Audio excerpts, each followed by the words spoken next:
స్పందించరు.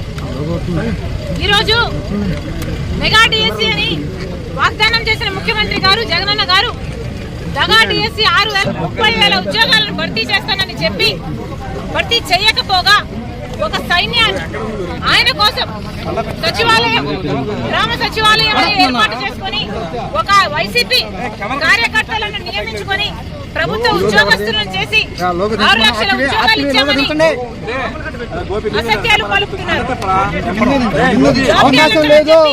మోసం చేశారు. వాళ్ళందరినీ అరెస్ట్ చేశారో వాళ్ళందరినీ రిలీజ్ చేయాలి. ఇంకొన్ని గంటల లోపల వాళ్ళు వాళ్ళ ఇళ్లకు రాకపోతే సాయంత్రం వరకు చూస్తాము.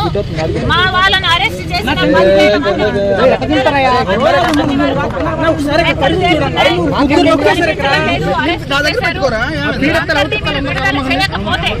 రేపు రాజశేఖర రెడ్డి బిడ్డ కాంగ్రెస్ పార్టీ అధ్యక్షురాలు కాంగ్రెస్ పార్టీ క్యాడర్ తో సహా ముఖ్యమంత్రి ఇంటిని ముట్టడి చేస్తాం.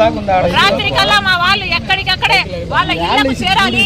లేకపోతే రేపు పొద్దున ముఖ్యమంత్రి ఇంటిని ముట్టడి చేస్తుంది రాజశేఖర రెడ్డి బిడ్డ.